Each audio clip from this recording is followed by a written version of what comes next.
This Friday, your favorite emotions are back on the big screen in Disney and Pixar's Inside Out 2. It's time to greet your Team Riley! It's anger! Let me at him! Fear! Safety checklist is complete! Disgust! Ew, ew! Sadness is in the house! Oh, no. Hello, I'm anxiety. I'm one of Riley's new emotions. Disney and Pixar's Inside Out 2. There's a part 2? We're going! Rated PG. Parental guidance suggested. Only in theaters Friday. Get tickets now.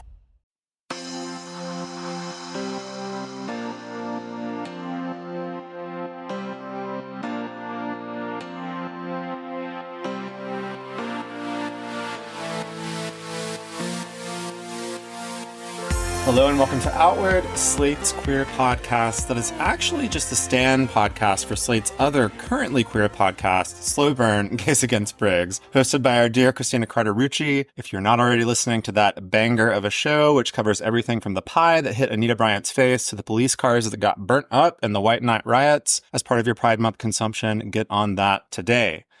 I'm Brian Lauder, an editor at Slate, and speaking of Pride, here we are. It is June again. I'll be real honest with you guys. With everything going on in the world right now, I am not feeling particularly celebratory, but I am feeling fired up and inspired by our people's history of resistance and demanding space and justice for ourselves. Jules Gill-Peterson, my fearsome co-host, hello. Welcome. What are your Pride vibes, if any? Oh, God. Let me do a little I know. Let me do a little vibe survey, a little scan. Okay, census coming in. Feeling pretty ambivalent, but I love the month of June for lots of other reasons, like beaches, warm weather. It's my partner's birthday in this month. It's, Gemini season is ongoing. So there's lots of good. Yeah, kind of feeling a little, I don't know, blasé about Pride this year, which could be an interesting affect to carry forward. We'll see how it goes, but not going to just bring blasé to Outward, because that would be yeah, never to the show, but yeah, I totally get that. I think a lot of people are probably feeling that way, and rightfully so. But on the show, we have some good stuff coming up. Yes. Do you want to share, Jules? Absolutely. However you're feeling, if you just want to ride that high even higher, if you need a little compensation, we got it. We got you. Yeah, we've got, a whole bunch of things coming up this month. We're going to be talking with a gender doula about what gender doula-ing, what gender doulas can do for your gender. Actually, very interesting and fascinating, particularly timely kind of thing.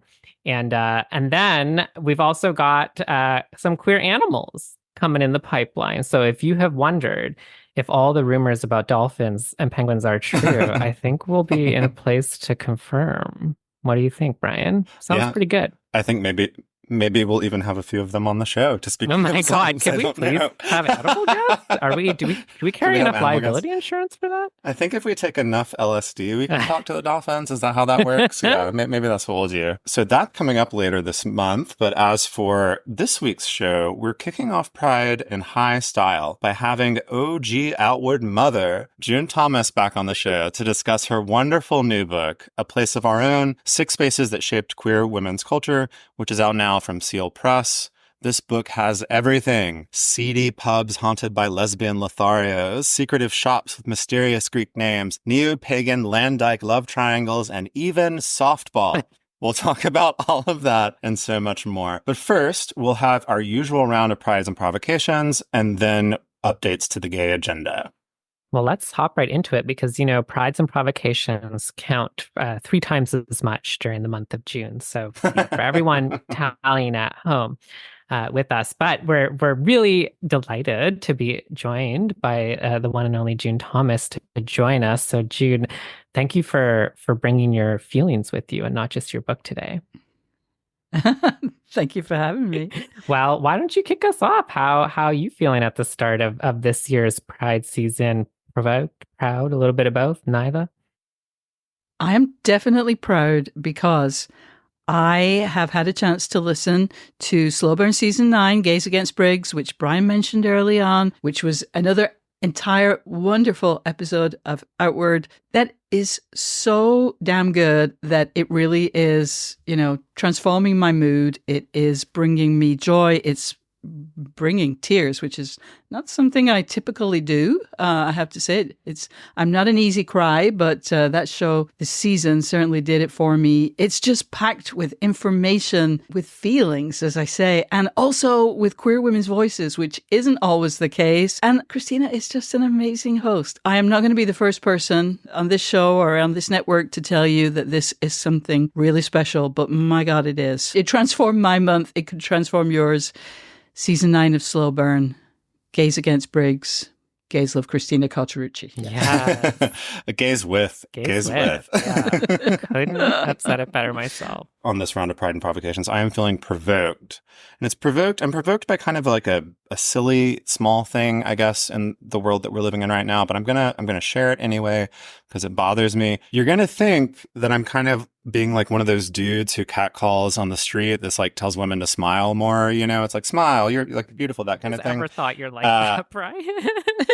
No, but because my provocation is gay men who do not smile in their pictures, and I'm over it. So I'm telling them. You are telling them. I'm on the podcast telling them to smile. I am over. I've had it with the non-smile, the grimace, the sort of smolder, the angry looking faces that a lot of gay men make in photos. It really bums me out. I think it comes from this desire to look butch and like sexy maybe all the time, like you're kind of cruising the camera, but I don't need to be cruised on like an Instagram story. Like, let's save that for real life if it's going to happen. It's this like Tom of Finlandification thing that's happened with like, it's not terribly new, but I think it does go back a while. And like, it is this thing of like having to look that way all the time. And you end up looking mean and kind of dull. And I'm just over it. So my dream for my people this summer is that we show some teeth, we use those facial muscles, and we smile because we are so much prettier when we do. I thought just because the sweet of the summer was Sour Patch Kids. And so when the queens were, giving face, they were having to pucker at the sour sweets. But obviously, I got that wrong. Yeah, maybe that's what it is. Maybe everybody is just biting down on a warhead or whatever those old candies used to be called. But yeah, I'm over it. Jules, what do you have? I love it. I'm still hung up on the word pucker. I am feeling provoked, but I think it ends in a pride, or I'm going to project pride onto people. It's just that kind of like, I'm already starting to see, as the calendar is flipping over to June, some provisional kind of roundup journalism, kind of clickbait-ish LGBT journalism that I assume is desired to like stir shit up on the internet. That's very like, who's in and who's out at this year's Pride parades based on, are they good or bad people? Do they deserve to march? And it's not just like your old friends, the police. There's a lot of like, I don't know, I think the one that actually put this in front and center of my mind this morning, I was scrolling, it was like, I think something about Boy Scouts or Scouts of America can't wear their uniform in the parade or whatever. So I'm provoked by that because I know there's a lot of repetition every year, and that's like, I think part of what makes the start of this month so weird every year is that it's just like the same thing that was said 367 days ago is like being said, just like changing the vibe or aesthetic slightly to update with where we are culturally. And that just gets tiresome the older you get. But I also just want to say like, we have permission to not with that. Like, who is and isn't in the parade, in a conventional parade, extremely unimportant. If we want to talk about like good examples of that, like, I can always think of the role of Black Lives Matter in Toronto and like actually really organizing around the parade and the question of police participation, but like, again, parade is already like, 1 million times diluted from what Christopher Day Liberation, marches used to be anyways. And it's just like, it's cool. That's like family pride. That's like, we don't have the right to public space. It's all privatized today and you have to have a permit that's really expensive, which is why you have corporate sponsors and it's like, it's all good. We can just let it go. It doesn't matter. So this is where I think the pride comes, like feel some pride and just like letting that clickbait wash right through you. I don't know why I'm doing ASMR more meditation voice right now. But I just feel like something else might be waiting on the other end of that rainbow. So was provoked, but feeling so zen. By talking about this, I'm letting go of it. And you can too. Oh my gosh, Jules, thank you for giving us permission. I feel empowered, to let that roll off my back. Well, speaking of exhortations, I do have one more, which is that we'll be right back to talk with June Thomas about her new book, A Place of Our Own, right after this break. For decades, LGBTQ plus people have been targeted, harassed, and attacked. But the Human Rights Campaign and its supporters kept showing up, fighting for the rights of all people to be safe being themselves. Now, with extreme legislative attacks on LGBTQ plus people across the country, they need our help to show up again. This Pride, donate by visiting hrc.org/givepride, and they'll send you their iconic equality sticker. Hi, I'm your inner dream monologue, and you're fast asleep, so I'll be quick. Great job using the Colgate Optic White Overnight Teeth Whitening Pen before bed. When used as directed, it gives you a visibly whiter smile in just 7 days. So while I fly and talk to animals, you're removing teeth stains with ease. Sweet dreams. And when you wake up, keep on living life to the brightest. Colgate Optic White. Find it at all major retailers. Hey, it's Kaylee Cuoco for Priceline. Ready to go to your happy place for a happy price? Well, why didn't you say so? Just download the Priceline app right now and save up to 60% on hotels. So whether it's Cousin Kevin's Kazoo Concert in Kansas City, go Kevin, or Becky's Bachelorette Bash in Bermuda, you never have to miss a trip ever again. So download the Priceline app today. Your savings are waiting. Go to your happy place for a happy price. Go to your happy price, Priceline. All right, we're back. June Thomas begins her book, A Place of Our Own, with a rather provocative claim. This is a quote. Making solitude a choice rather than an unavoidable fate has been the greatest achievement of the gay civil rights movement. I want you to think about that. The greatest achievement. Not marriage equality, not workplace protections, not being declassified as mentally ill, not even the decisive and violent drag queen takeover of our nation's libraries that we've seen in the last couple of years. No, our greatest achievement, and the one that precedes all the rest, is the ability to know each other, to gather together, and to no longer be alone. The path to this victory from, as June puts it, the well of loneliness to the gayborhood required the establishment of certain way stations, places where queer people could come to see, be seen, and better see themselves. And so her book is an exploration, part history, part reportage, part memoir, of 6 such places that have been important to lesbians and queer women since the mid-20th century. June's choices of the gay bar, the bookshop, the softball diamond, the women's land, the sex toy store, and the vacation enclave, each in different ways, illuminate the creativity and tenacity of the women who built them, as well as the tensions, foibles, and blind spots that often led them astray. Overall, the book is a fascinating, funny, beautifully written, and sometimes brutally honest love letter to the importance of place in queer life. I'm delighted that one of our Outward family wrote it, and I am thrilled that she is here today to tell us more. June, congratulations on the book! Thank you so much. Thank you.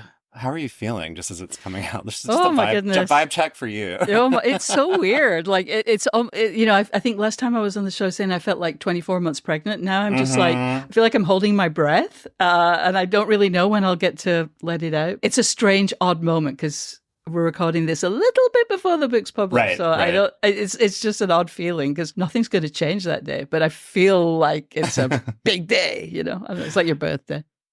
It's a Yeah. huge day. Yeah. Well, let's start at the beginning, which is always a good place to start. How did this project come to you? We learned in the book that you were, of course, part of a number of these spaces, in your life, at different points in your life. But what made you think they needed to be captured and celebrated or even critiqued now? Well, as always, there were multiple factors. One was this kind of overwhelming, it felt like the big narrative of the moment was about disappearance. The Lesbian Bar Project, for example, talking about, the tragedy of how we, have so few lesbian bars these days. And actually, yes, it is really, really strange that in a nation of 332 million, there are 32 lesbian bars, self-defined. But it also felt to me that narrative made no sense. Of course, we have so many more places that we can go to now. The world is so much bigger. Back in the day, the lesbian bars were the only places, for the most part, that women could be together, could be open, could, explore their sexuality in multiple ways. And so I wanted to push back against that. I also found, actually, that people who were really smart, really interested in history, often didn't know stuff. Jules, I can only imagine how you must, as a historian, experience that feeling so frequently. And also, I just really love speaking with old lesbians, and so I just wanted an excuse to do that. But that part really comes through like so beautifully. I mean, so does your voice, June, I have to say. I guess because I have the privilege of also knowing you.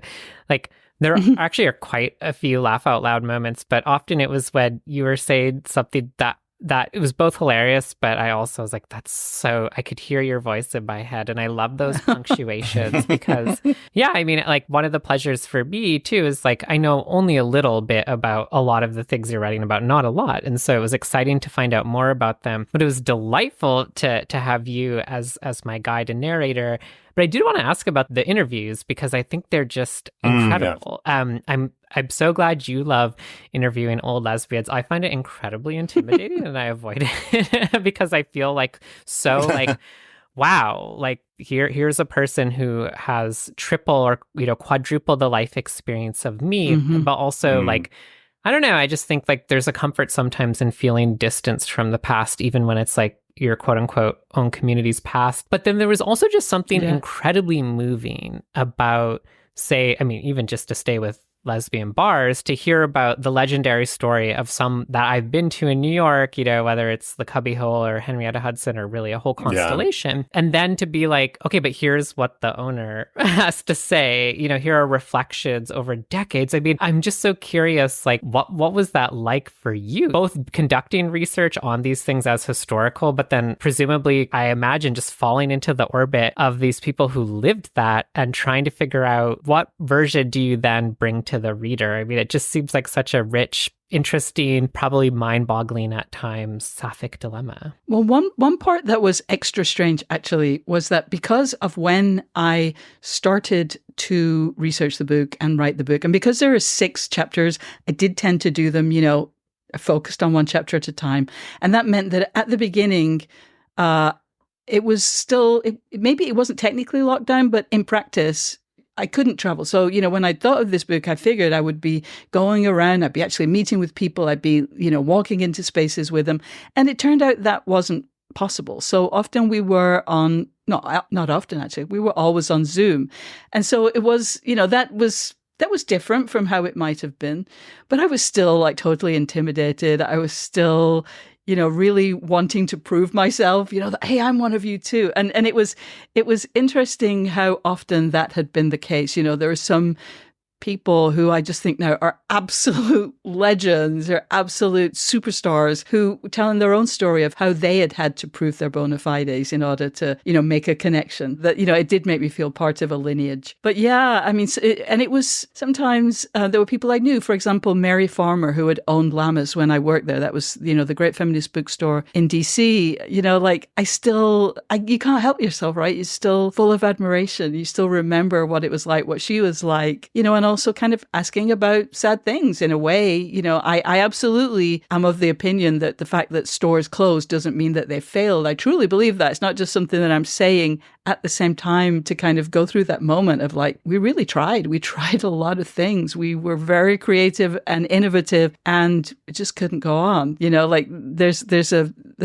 you just have to spend time just sort of nodding at that point because, yeah, it's sad, but it's reality. While we're on the subject of reporting, I actually wanted to ask, it's pretty clear that the bookstore is maybe I shouldn't put words in your mouth, but the bookstore seems to be the place that you're most at home among these 6 things. And again, it's the bar, the bookstore, the softball field, the sex toy store, the lesbian sort of separatist land, and the vacation enclaves like Cherry Grove. So, those are the 6 places. Seems like you're most at home in the bookstore. Which was the one where you felt like most at sea in doing the work? Well, there were 2. So softball, I'd never been to a softball game. And it's not, I loved sports. I've always loved sports. And so sporting events were very important to me as I write in the book. It actually was the first place that I ever kind of sought out other queer people was at a women's professional tennis tournament. I grew up in Britain. Britain has, there's a lot of things it doesn't have, but it does have a lot of tennis tournaments, or it had more back then. And I just had a feeling that, I was 16 or something. I just had a feeling there would be lesbians there. There were, although actually there were more gay men. So in a way that surprised me, I ended up coming out more around gay men. So I had to kind of learn about that in a very sort of, when I was talking to people who'd been involved with these feminist softball teams, I'd be like, been such basic questions. I hear softball's really big in the South. Like, yes, honey, it sure is. Okay, thank you. But the other one too, I have to admit, was the sex toy store, because I think it's super important. And, sexual liberation is an absolutely essential part of liberation. You cannot be liberated until you are sexually free. But I don't know, I'm not quite a prude, but when I was researching that chapter, you had to go to websites and so on. I swear every website for I believe they call themselves the pleasure product community. There's about 25 dildos and vibrators on every webpage. And I was like, oh my God, nobody is here. It's not like I'm in a workplace. I'm just in my home office, and I'm still I feel terrified that somebody's going to bust me for this, But that chapter also ended up in a weird way being my favorite chapter, because it is a crazy story that was just absolutely fascinating. And all the people who worked in those stores were just so great. Because of course they are, because their whole thing is to deliver education, to make women feel comfortable. And they'd gotten really good at that. And they were great interviews, because that's also what an interview is educating people without making them feel talked down to, and also making them feel comfortable. That's what every journalist hopes for. Yeah. Well, you do it so well, and it has me thinking about this impression I was kind of left with at the end of the book, a really welcome impression, and one that I don't know, it feels rare to me. I think you alluded to this earlier, that there's sort of this dominant lost narrative around lesbian anything. I mean, lesbians, right? But certainly lesbian brick and mortar anything, or even community things, and I think one of the feelings maybe that's associated with is simply anxiety. And I kind of want to say, it's of all the things I've read about lesbians in the last couple of years, which is a lot, in case listeners want to know. I mean, yours was by far the least anxious. And in fact, I would say it was showing, and I felt like you're patient with the reader. And it felt sort of like you were extending an olive branch to come with me and let's do this without getting anxious about either lesbians, like who they are, where they are, how many there are, whether they'll be around, but also without getting too anxious about lesbian institutions. And it seemed to me like part of that is because that's one of the things you understand as a central lesbian value, in this kind of 70s to 90s era, is okay, we're building, we're going to open a bookstore or a sex toy shop, but we kind of don't want it to just be another business. We're interested, say, as you put it really aptly, in cooperation, not just market capitalism. And I'm just sort of curious if you could just share a little bit more for us what it is about this kind of I feel like it's this mood and disposition of the book that's fantastic, but it feels to me like you're also really trying to make an argument and channel this kind of central lesbian value that I think I almost want to say feels to be like you're saying it's quite underrated. People misinterpret it for failure. As opposed to resilience or persistence. And towards the end of the book, you say hey, I'll make my bet on lesbians over a lot of other things. And I'm totally with you. And I just sort of curious, I guess maybe one way to ask this question too is that something you went into the book hoping to demonstrate, or did that kind of come through to you in the process of researching and writing? That's one of the many things that I only came to understand when I was quite deep into the research and the writing. I kind of went into the project with a sense that I wanted to kind of explain. There was an explanatory purpose, in part because I feel one of the kind of vibes that I have been picking up on, not because I'm terribly sensitive, I think you'll agree that it's a pretty prevalent vibe, was of kind of closing people down because there's a feeling that, I'm just a bit scared they might be, for example, transphobic. And so we don't talk about massive swaths of lesbian history, lesbian figures. And sometimes they are, and I am not cool with that. That is, that's not what, but for example, lesbian land. Is it something that I could have even contemplated? Could I have handled being there for more than 20 minutes without running as fast as possible? Because it was so hard. It was so hard. And they were the level of dedication, the level of commitment, and what they were, their commitment to the land, their commitment to each other, their dedication to building a whole sort of spiritual practice, loving each other, crazy sexual experimentation. They achieved a huge amount. And in addition, many, although I want to be clear, not all, but many of them are now transphobic. And that does not make me feel good. But I also just kind of want to put in a, not to kind of let them off the hook, but also just what they did is worthy of celebration.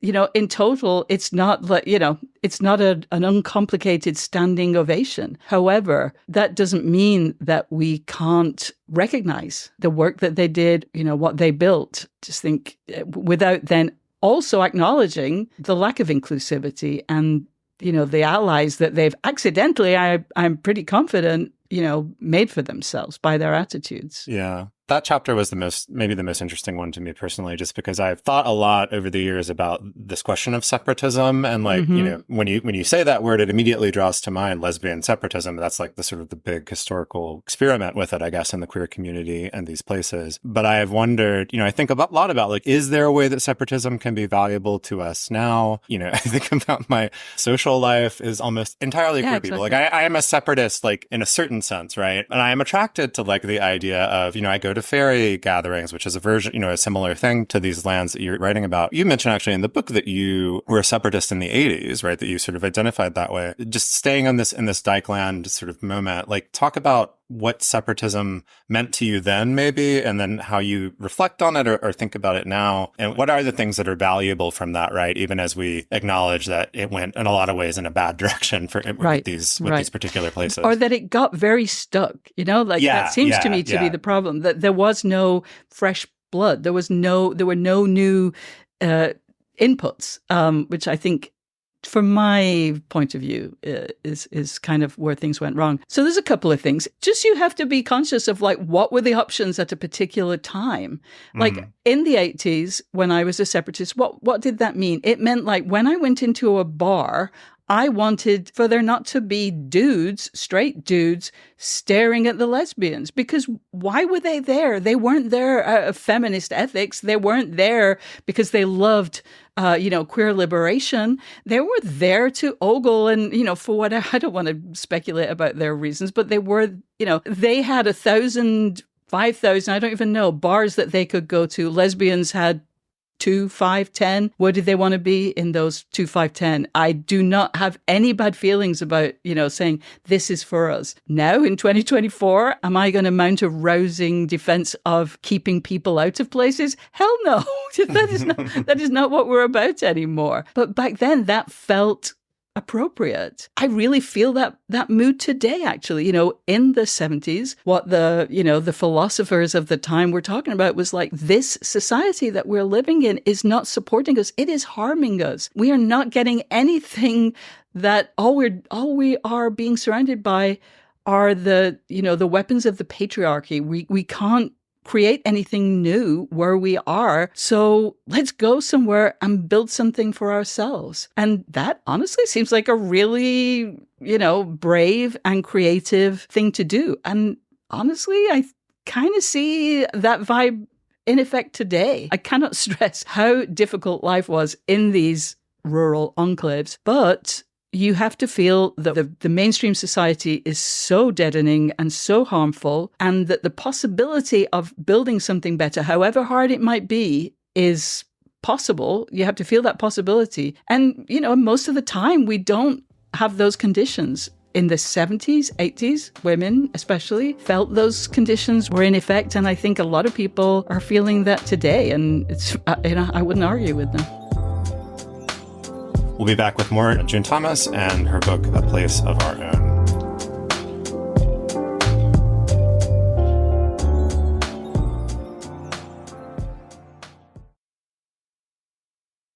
This episode is brought to you by Shopify. Whether you're selling a little or a lot, Shopify helps you do your thing, however you cha-ching. From the launch your online shop stage, all the way to the we just hit 1 million orders stage. No matter what stage you're in, Shopify's there to help you grow. Sign up for a $1 per month trial period at shopify.com/special offer, all lowercase.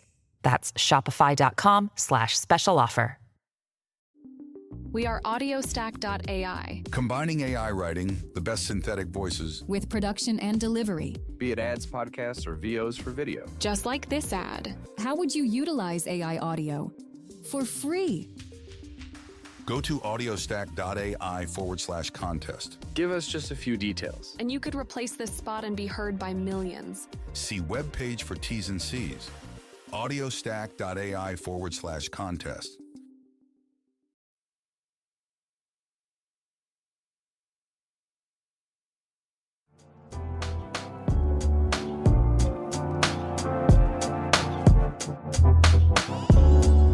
All right, we're back. One thing that it's easy to lose perspective on, maybe because gender neutral words like queer are more, de rigueur today. That was needlessly poncy of me to say. But one of the things that really helps, I think, cut through that you're so thoughtful about is we're talking also about massive historical change in the status of women. Yes. And yes. so it just makes a huge difference. I mean, the very beginning of the book, we're talking about, women who are motivated to open bars because, first of all, in New York City, they can't even tend bar legally after midnight. It's against the law. And also because there had never been a lesbian bar owner. Period. Okay. So it's well into the 80s. I mean, I think it's easy to not take for granted as just in the sense that without a reference point, without having lived through earlier decades, you wouldn't realize just how different it was for lesbians and queer women as women. And that was very central to it. And I just feel like that is something that I find so helpful. Yeah, I don't know. You just paint such a portrait of that. But it makes me think of one line from, towards the end of the book that I wanted to ask you about was you say, actually, I think this is in the postscript to the book, but it serves as a really interesting meditation on the project as a whole. You write that, quote, over and over again, so many of the people I spoke with over the course of researching this book told me that what they really wanted was a community center. And then you say, when that proved impractical, they instead had to create sustainable businesses. For a lesbian business to succeed, it has to satisfy its queer customers and make a profit. Either task is difficult on its own, but the combination is almost impossible. And I'm so interested in that. It strikes a chord. I've certainly heard it as almost as a punchline. And, this idea that gets reinvented every 5 years anyways by people who are coming of age and we need more alcohol free. We need a coffee shop. And it's sure. But you might be interested to know people have been saying that every 10 years since there were bars and coffee shops. But I wonder then,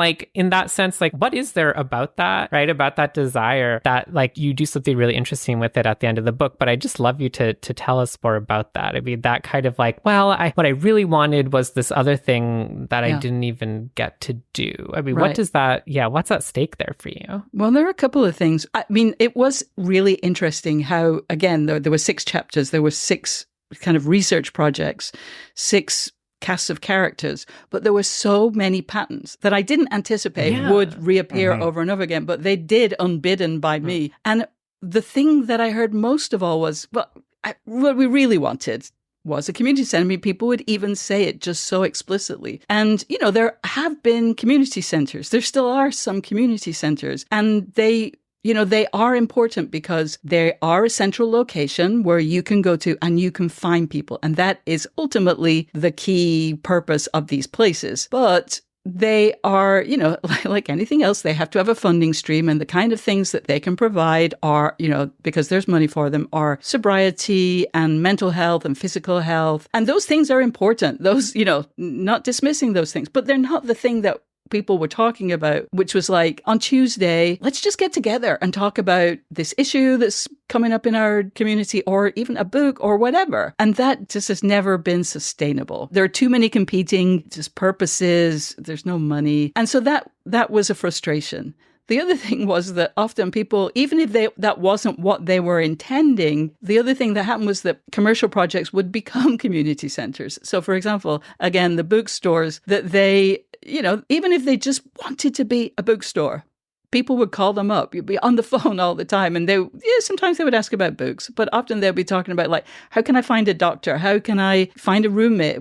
Is there someplace I can go? It might be a bar, or it might be, without booze. And so they effectively, not against their will exactly, but it certainly wasn't what they were looking for. They became a kind of community center in addition to a place of business. So E.R. Anderson from Keras shared something that Gloria Steinem had said to someone in an interview, which was that, wouldn't it be amazing if there was some kind of equivalent of an AA meeting? Like, if you were going to a new town and you just wanted to, like, find the other feminists, and you wanted to, just find some people who would, be supportive or would just kind of make you feel at home, like the equivalent of AA meetings all across the country. Wouldn't that be amazing? And it would. Wouldn't that be amazing? I think we can all agree, like, just knowing that there's this place. And really in many ways, what all of these spaces were about was knowing that there's a place. They're open, these are the hours, you can look up the hours, you can go there. And that's, in so many ways, that's really what we need. At different times, they look a little bit different. They're evolving now, but we just need to know where we can find each other. So, June, a lot of the book is about, well, I'll use the word sort of failure, in the sense that a lot of these businesses and places don't survive long term. And we've talked a bit about this already, that they're not even maybe meant to exactly, or that's not the value. And, certainly with the separatist lands, you talk about how those seem to be definitely about to disappear once the current residents sort of pass away. And a lot of these other places too are under threat. But you do end on a note of hope. You say that you see maybe shimmers of these models of placemaking emerging and being perhaps renewed, like for young queer people now. Can you talk a little bit about where you see that and how you see those sort of the values that you explored in this book carrying forward in our moment, which is, like you said before, I think a really scary moment where we might want to have places of our own again. Yeah. Well, there's a couple of things. First, there are just some special challenges that queer people face with their institutions, which is succession. Yes, now more people have kids, but the kids aren't necessarily going to grow up to be part of our community in a kind of direct way. So you're not going to hand off the family business, the family sex toy store or the family, lesbian bar to your kids. The other thing is that most businesses fail. Yes, most of these lesbian bars have closed, but so have all the bars. So that's just a factor. And we care so much about our spaces. And also, especially for lesbians, we're so focused on loyalty. We will go on vacation with our exes and their dogs and their mothers. And so, we are especially freaked out when things close. But I really, truly do see, as part of this evolution of spaces and of community and of gender and of sexuality even, that things are coming around, that, there's been this renaissance of feminist bookstores, and they're different. They're in the South mostly, and they're not, in the center of town. They're not kind of trying to replicate exactly what the bookstores of the 70s did, but they've learned from them, and they know what they're doing. And the same with the nightlife spaces, which are very different from, Bonnie and Clyde in 1977 or whatever, but they're what we need now. I think there's this sense of reflecting the times and also learning from the past that's really hopeful to me. I see, even in these awful times, this feeling of understanding the power of community and getting together and being able to seek that out and feeling it, being depressed, being down by the shit that's happening in the world, and knowing that if you can just get to be with, a bunch of queer people, you're gonna, there's going to be a little bit of hope, and, there's going to be some crazy dancing.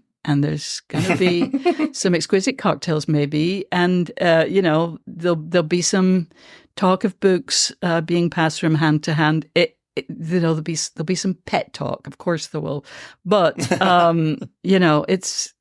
we're full of hope, and getting together is what it takes, says the woman who never leaves the house. That sounds like a kind of heaven to me, June. The way you just described that's a really lovely note to end on. Thank you, June, so much for being here to talk about this. Thank you for writing this book. The book is called A Place of Our Own: 6 Spaces That Shaped Queer Women's Culture. When this show comes out, it will be out, so you can go buy it, pick it up, gift it to friends. It's a great Pride gift if we do Pride gifts. I don't know if people do that, but excellent one to do. Wonderful, wonderful project. And just, thank you again, June, for doing it. Well, thank you. And before we let you go, we couldn't pass up the chance for a little gay agenda roundtable. So, Bryan, do you want to kick us off? What have you got for us? I do. I actually have 2 that are sort of related to this idea of queer place, because I was just very taken with that reading June's book. One is a Instagram account that I have discovered recently. Others may know it already, but it's called Queer Happened Here. It is a New York City-based thing, so, it's a bit local. I mean, I know our listeners are not all in New York, of course, but it's really great. It just does posts on, like, an address that had a queer institution at it. It could be, recent ones, in fact, were, like, a bar that I'd never heard of called, like, The Bicycle, that was on the Upper West Side, where there are, like, no gay bars now. But you get the history of that. You get a little bit about the owner, who was apparently a very interesting man who wore green, like, emerald furs all the time. But there's also stuff about theaters. There's stuff about medical places. There's all kinds of things that it covers, not just bars. Another recent post was a pool mural that Keith Haring did in a public pool that I'd never seen before, and is really beautiful. And there are photos of him painting while people are swimming. It wasn't even closed. So it's just really cool. Again, it gives you the address, and you can just sort of imagine this sort of palimpsest of queer history over the city that you're in. So that's called Queer Happened Here. My second gay agenda item is one that I thought of while we were recording, actually. It's the Apple TV show Palm Royale. It's been out for a while, but it's a really funny, great show starring Kristen Wiig. It's a comedy. But I did just want to mention that there is a great representation of a feminist bookstore in this. It's kind of one of the central areas where the story takes place. So if you're looking for just a very sweet sort of send up of that with the consciousness raising and all the various books that we were sort of discussing earlier, check out Palm Royale on Apple Plus. So I want to recommend a book which I believe is by a straight person. It's called Razorblade Tears. It's by S.A. Cosby. It's a Southern noir kind of mystery thriller. And what I found very interesting about this book was, well, let me tell you what it's about. So it's about 2 men, Ike and Buddy Lee, one black, one white, who meet when their sons, who were married to each other, are murdered. Neither man dealt with their son's homosexuality, with their coming out, very well. Both have a history of violence and incarceration. And it's a harsh, violent story, which is actually very well written. S.A. Cosby is a great writer. And it's a story of recognizing that you have been an asshole, that you have not supported the people you love, that you have failed in a significant way. And kind of realizing that and trying to fix it, but not always succeeding, and not succeeding immediately, and not having a conversion moment and just being perfect.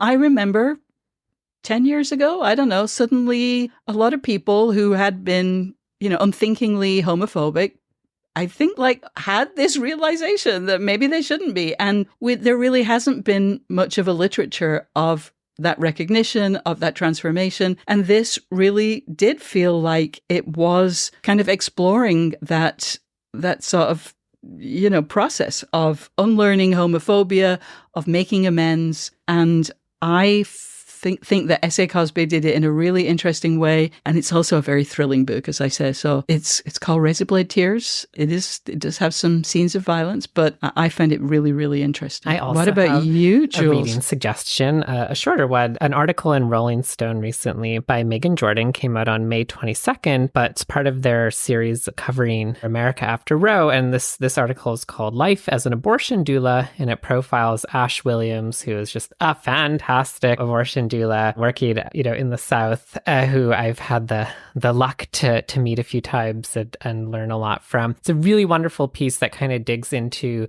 what abortion doulas are, but particularly taking on what it means to think about the historical role of Black women and Black trans people in providing reproductive care in an expanded sense, but also in conditions of state abandonment and neglect, even before the Dobbs decision overturned, the nationwide right to abortion. And it really walks you through, I think, a lot of shifts, material shifts in your thinking and politics in a way that is just, I think, really powerful and convincing. And through the incredible personification that is Ash Williams doing all of that work, it's just a must read to me, and something, if one of the things that the month of June brings up for you is dread around the Supreme Court, maybe this is a good read to think about how the court is certainly not the final word on how we can do things on behalf of one another that we know are right.